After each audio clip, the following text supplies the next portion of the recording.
to another episode of Autosave. I hope you guys like the previous videos, and let's get right into it. So a lot of news came out today regarding the Steam machine, and it looks like the price is not what people were expecting. The price is a little bit more steep than we thought it was going to be. It has two models. One is the I think it's the 512 gigabyte model, and which does not include the controller. It is $1,049, and then they also have a 2 terabyte model that does not include the controller, but it is more closer to about $1,300. I think it's a little under that.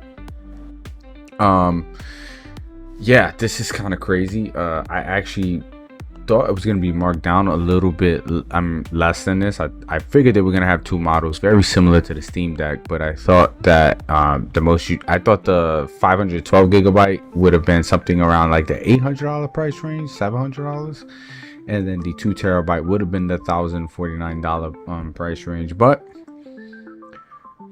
lo and behold, I'm pretty sure that this has a lot to do with the steep cost of RAM nowadays because of a lot of the AI data centers. So you could thank the AI overlords for the increase in video games, the increase in video game prices, and the consoles that we play.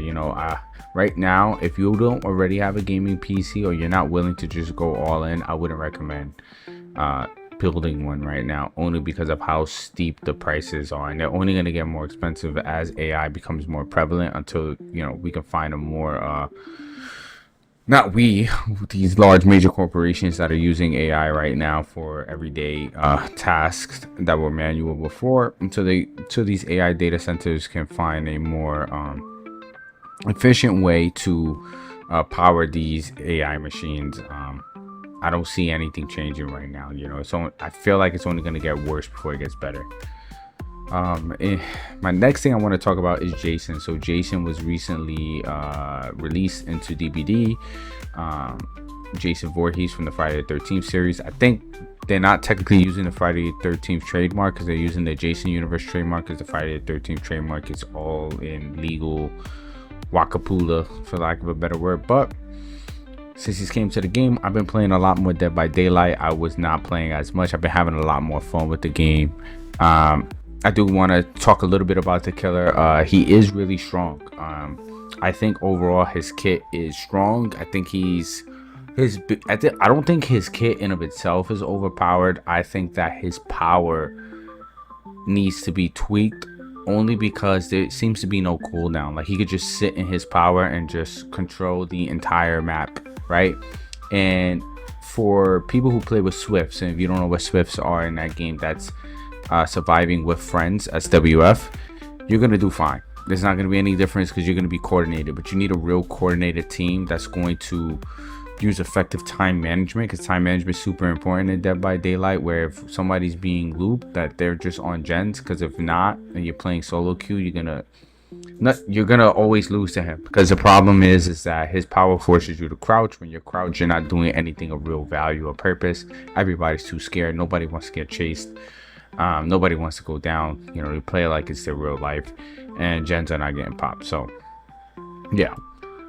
X-Men 97 season 2 is coming on July 1st. We got a release date. There's been a few trailers released, but I've been hearing nothing but good news about X-Men 97 season 2. The new season, the first episode was rated fresh on Rotten Tomatoes, if anybody cares about that, at 100%.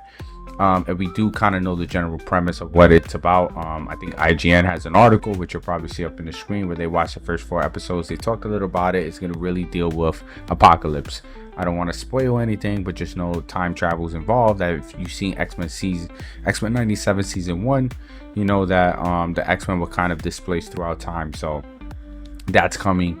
That's coming and to be expected. What I really wish would come back is, I love X-Men, I love mutants. I'm glad they're getting the spotlight and the shine that they deserve, but I would really love to see the Spider-Man 98. We got a little teaser of Spider-Man in the first season, and they kind of showed, if anybody was paying attention, they showed a lot of the characters from the shows that they have. They showed Strange, they showed I think they showed Iron Man, they showed Spider-Man. I would love for the Spider-Man 98 series to also make a return like this, because I really wish they could. They have the comic book, which kind of goes into the whole saga with Morlun and the Inheritors, after he reconnects with Mary Jane. If anybody's interested, that they did continue it comic book version, but I would love to see it get the love in an actual show. Legend of Zelda OOT remake has ruffled some feathers, both in good and in a kind of not bad way but sad ways. It looks like there was after the announcement of the fan made remake being made, after the announcement of the remake being made, the fan made remake was canceled. A fan was making this in the Unreal Engine. There was actually some videos on YouTube. I think the project dates back all the way to 2016. But as per the developer, the project he's been working on, he went out and he's put an article out on Polygon where he basically said that he's canceling it, right? And pardon me, the X-Men 97 article is also from Polygon. I said IGN earlier. That's incorrect. I do have an article coming up from IGN. But, you know, it must be tough when you pour your heart and soul into so much, and then, you know, the actual, you know, what you thought was never going to happen wind up happening. And the company that is the copyrights owner, they wind up saying, hey, we're gonna give you guys the remake from us now. So I can see why he thinks that it's not worth pulling through and continuing with the remake he was doing. But you know, that only speaks to his technical skills, you know, and I hope that guy starts working on original video game IP projects, very similar to how we get in Dust Fade, which is like really inspired by the Kingdom Hearts series. So I think if he was able to do that much work inside and make a Legend of Zelda OOT, I'm pretty sure working on this since 2016, that's a whole decade. I wouldn't want to see somebody's skills and the things that you learn, I wouldn't take that as a waste or as like working without purpose, because he probably learned so much during that period. And I hope to see him and you'll see his name in the article, and of course I'll link the article. I hope to see him work on some actual original IP, or maybe even with the company itself projects. I also want to talk about there's something very interesting, an article I saw. This is the article I saw on IGN. And as you see at the top of the article, you'll probably see it on the screen now. The Resident Evil Shinji Mikami, the creator of Resident Evil, says developers should make games that people would like to play and not stream, you know, or watch it, right? I found it really interesting because I think what he was trying to say, at least my interpretation of it, is developers need to make games people want to obtain a personal experience with, where they can insert themselves and actually enjoy the world and want to pick up the controller and play and be immersed in that. And they feel a sense of accomplishment and awe as they progress through the game. I think this is interesting because I feel like most games nowadays, if not all of them, are focused on trying to be a live service and have been half-baked. Outside of, you know, we got some really good experiences with the smaller indie experiences, right? Like Meat of the Hollower, like you know, if you want to call Clair Obscur indie, Clair Obscur, Expedition 33, you know, there's been a whole bunch of them, you know. I forget the name of it. Blasphemous is another great one if you're into Metroidvania styles. Technically, even though it had the creative Castlevania behind it, it is still an indie project. Bloodstained Ritual of the Night.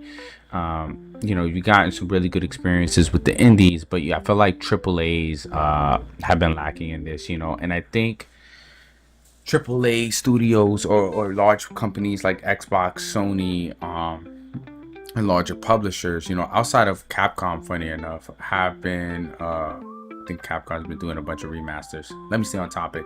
I feel like the Xbox and Sony have been really tailoring their games to try and, you know, make games that are going to bring in immediate revenue. And with that, right, you know, I think that, you know, because of the expense of making games and the increase in RAM prices and the cost that winds up going behind these bigger budget projects, I think that it affected companies, like I said, like Xbox and Sony, who when wanting to invest in teams and games, because what they're really looking for are these live service super hits like the Roblox, like the Fortnite, like, because games are so expensive, they want to be able to recoup. And especially for companies like Xbox and Sony, who are still in the hardware business, and how expensive RAM is, like we talked about earlier, you know, what the reason why the Steam machine costs so much. it's very hard for them to look at something and say, why can't we get something that will provide us revenue in perpetuity, right? That, and if you don't know what perpetuity is, it's providing revenue to the company infinitely, right? Forever on, something that is consistent on a consistent basis where they can continue gaining revenue for it, right? And right now, I think that a lot of what they're not understanding on the gamers end of all of that is, one, the economy in of itself is not in a great place. Things are super expensive, especially if you live in these major urban cities. Like if you live in California, if you live in New York, you know, these are cities and states where they have, like New York City, like California, you live in LA, right? The cost of living is super high. You know, games is extremely, you know, a luxury. You know, that goes without saying. And with games becoming more expensive and the cost of living becoming more expensive, both in, you know, trying to find a place to live, food, Con Ed, if you pay for water, etc., it makes it very hard to want to buy games right now, right? And it's so I think that, and then, you know, if you want to really get people to buy games and pay, what is it, $80 sometimes, $60, you got to make, like Shinji Mikami said, experience that they want, right? Either that or you got to make free to plays, right? But the problem with that is a lot of live services have not been very good on their end, because I think they're trying to force it. Like Sony, for example, with Concord, you know, I know that died as soon as it was made, right? Like, why would you come out with a game like Concord when, you know, you got a whole Marvel IP coming out? Like, it was just, I feel like they need to go back to the drawing board and stop focusing on that so much. Gain the trust of the gamers, build these really good titles, right? And I actually think Sony is going back to that, right? They're looking at, like, you know, we've failed at making first party live service situation, right? Let us take a step back and try to figure out, like, how can we make these single player epic experiences. And, you know, because of the fear and stuff that's going on, you know, they have to lock these titles down to just their console, right? Because they don't want to go into the competing. They're trying to keep all the revenue in of itself, don't want to go into their competition, these single player experiences. It's like, hey, you could play all the multiplayer experiences everywhere, but if you want these single player experiences, you got to come here. Do I wholeheartedly agree with that method? No, but I can understand why they're going that route. So I just found that article interesting. You guys should check it out. Shinji Mikami is a legend. We wouldn't have Resident Evil without him. I think after he left the company, we also got what's the name of that game? That other horror game. I can't remember it, but you guys look it up. It's another great game too, where it deals with psychological horror. But yeah, love, peace, chicken grease. I hope you guys like this episode, and that's all from me. Bye, everybody. Like and subscribe!